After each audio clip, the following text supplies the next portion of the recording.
What's good, everybody? This is Shawnee. You're watching On the Fly X, and this is fresh out the movies.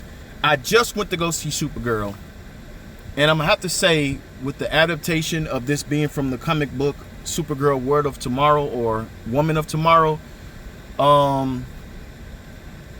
would have to say that the movie, and I understand some people want me to bash it and just, kick it to the wolves, but I'm gonna have to say, I'm gonna keep it a buck, man. I'm gonna be 100% honest.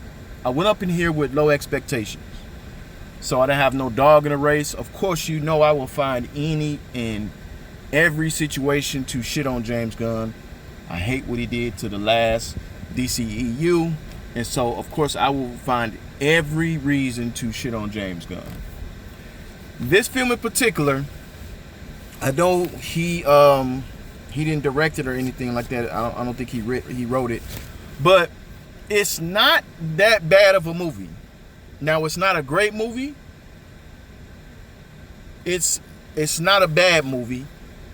It's an okay movie. Like, for what it is, I would say that it's a decent movie. It's not horrific.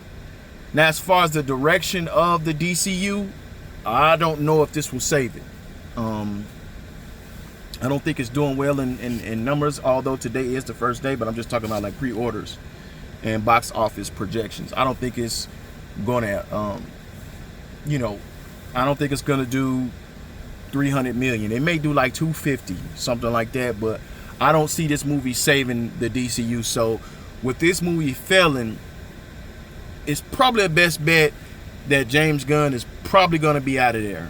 Who knows? We might get, Justice League, Zack Snyder. We just might get that. Now, there are bits and pieces in this movie that I really did like, and then there's bits and pieces where I'm like, they could have left this out. Number one, I'm tired of seeing Crypto. I understand that that's a fan favorite, but it's not a real dog. It don't even look like a real dog. I mean, what they need to do is put like a real dog on there, and then in some elements use some CGI or something like that. But when I'm seeing the dog, it looks like a CGI dog. It doesn't seem real to me. Number two, I feel like with these movies, man, they got to stop with the I don't want to show the costume thing. Like, I don't understand why a movie does that. Like, we have to see the movie at the last, 15 minutes of the film.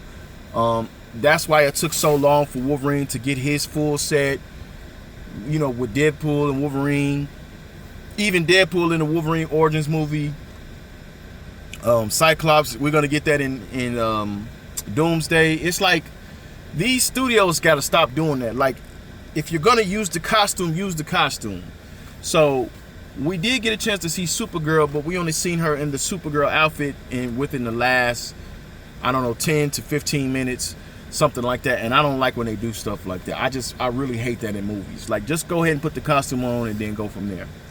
Third, they had a few things in there which they kind of dive into Kara's origin, like when she was on Krypton.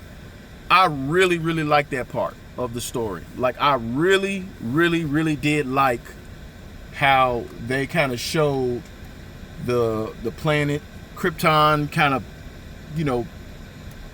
blowing up or perishing, and how she was able to survive. I really liked it. That was probably one of the best scenes, or best scenes of the film to me.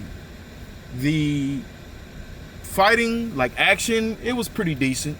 It was decent. It wasn't bad. I feel like they could have did a little bit more, but I guess when they did have it, it was pretty good.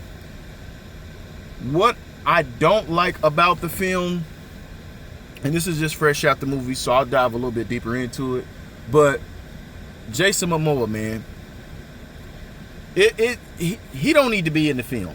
Like, I'm gonna be honest, there was no reason for him to be in this film. I understand James Gunn has a relationship with Momoa, and everybody looks at him as Lobo, but he did not need to be in the film, man. I really felt like he didn't add to it at all. He did not add to the film. And I'm gonna die on that hill. Like, I'll get into that in a whole nother video when I kind of dive a little bit deeper into it. But if I had to put this movie on the scale, I'm going to give this a 6 out of 10. It's not a great movie, but I don't think it's a bad movie.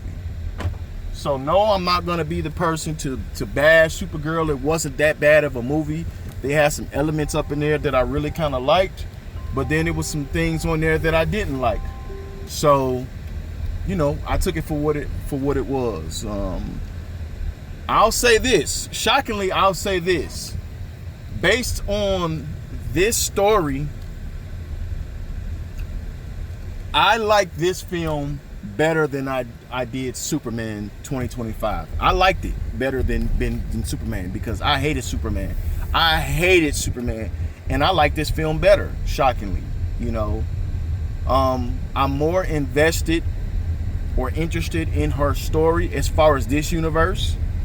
So if, you know, David Cornsweet, James Gunn, and Millie Alcock, if they seem to survive this, you know, whole little deal about, you know, whether DCU is failing or not, then I'm gonna be honest, I would be more interested in seeing her story opposed to Clark Kent, David Cornsweet's story. I mean, it was just better to me, you know. Like,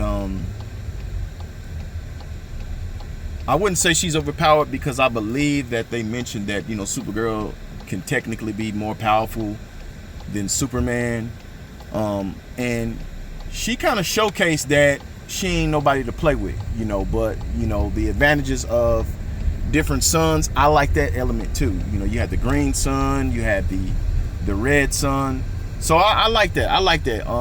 I hated that, you know, she had to go from planet to planet, and this was her so-called kryptonite, so to speak. But overall, I didn't mind that. I didn't mind that at all. So, like I said, I'm gonna give this movie a 6 out of 10. I'll dive a little bit more deep into it with spoilers in my next video. Until then, y'all post your comments down below. I'll catch y'all on the fly. Peace.